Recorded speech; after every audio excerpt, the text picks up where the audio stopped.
Kamarudin minta Ferdy Sambo tak dihukum mati agar bertobat, biar jadi orang besar. Pengacara keluarga Brigadir J, Kamarudin Simanjuntak mengatakan dirinya enggan ketika terdakwa Ferdy Sambo divonis hukuman mati. Kamarudin justru menginginkan agar mantan Kadif Propam Polri tersebut untuk bertobat dan mengakui kesalahan yang telah diperbuatnya. Sesungguhnya, saya tidak mau Ferdy Sambo itu dihukum mati. Dia pribadi saya di luar sebagai pengacara ya, saya ingin Ferdy Sambo itu sadar dan bertobat. Saya ingin ia menyadari kesalahannya. Untuk apa ia harus mati? Katanya dikutip dari YouTube Kompas TV Minggu 27 November 2022. Kamarudin juga mengatakan ketika Ferdy Sambo bertobat, maka ia akan menjadi orang besar dan dapat berprofesi selain menjadi polisi. Kalau dia sadar dan bertobat, masih bisa lebih hebat. Misalnya, dia menjadi penceramah, pendeta, jadi tokoh masyarakat, atau pedagang besar. Kan bisa, katanya. Bahkan ketika Ferdy Sambo berniat untuk bertobat, Kamarudin pun akan menyiapkan pengacara terbaik dan membayarnya dengan uang sendiri. Jika merasa membunuh dan merasa melakukan obstruction of justice sudah langsung menyesal.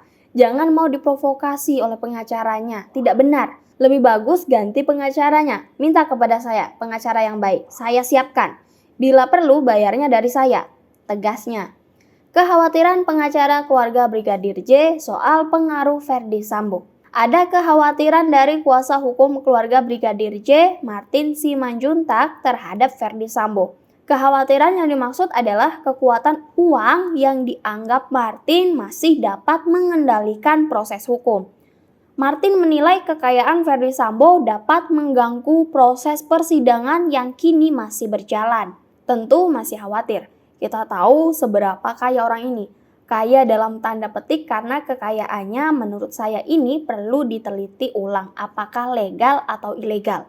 Ujarnya dalam acara Satu Meja Kompas TV pada Jumat 25 November 2022. Martin pun menyoroti kekayaan Ferdy Sambo yang tidak wajar karena gaji dirinya ketika menjabat sebagai Kadif Propam tidak lebih dari 35 juta rupiah per bulan. Namun, kata Martin, kejanggalan terlihat ketika adanya pengiriman uang sebesar 200 juta rupiah untuk biaya operasional 3 rumah milik Ferdy Sambo di Kemang, Magelang, dan Saguling. Sebagai contoh bagaimana orang ini bisa memberikan uang kepada ajudan. Menurut versi Sambo untuk 3 dapur dan masing-masing 200 juta rupiah. Sedangkan dia pendapatannya yang kita tahu hanya 35 juta rupiah. Jelas Martin. Kekhawatiran lain pun juga dirasakan Martin, yakni pengaruh Ferdy Sambo di tubuh Polri saat masih menjabat sebagai Kadif Propam Polri. Martin menduga dalam buku hitam yang selalu dibawa oleh Ferdy Sambo tersebut tertulis kartu traf. Saya yakin sampai saat ini yang bersangkutan masih memiliki kuncian manakal. Dalam pekerjaan, mungkin saja yang bersangkutan memiliki kartu-kartu traf tertentu yang mungkin saja dicatat dalam buku hitam yang dibawa oleh Ferdy Sambo. Jelasnya. Tidak hanya itu, Martin juga melihat pengaruh Ferdy Sambo masih kuat ketika ia dan istrinya Putri Chandrawati memperoleh perlakuan berbeda dari terdakwa lain.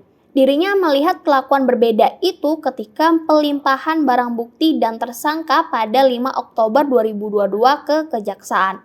Selain itu, saat sidang, Martin juga melihat perlakuan berbeda diberikan oleh hakim kepada Ferdy Sambo dan Putri Chandrawati ketika berbicara. Cara menanyakan majelis hakim, ini dengan hormat bukan menuduh atau apa, tapi ketika berbicara kepada para terdakwa ini pendekatannya berbeda, katanya. Sebagai informasi, sidang Ferdy Sambo telah memasuki pekan 6 sejak pertama kali digelar pada 18 Oktober 2022. Dalam kasus ini, Ferdy Sambo dijerat pasal 340 junto subsidiar pasal 338 junto pasal 55 ayat 1 ke 1 dengan ancaman hukuman mati, penjara seumur hidup atau paling lama 20 tahun penjara.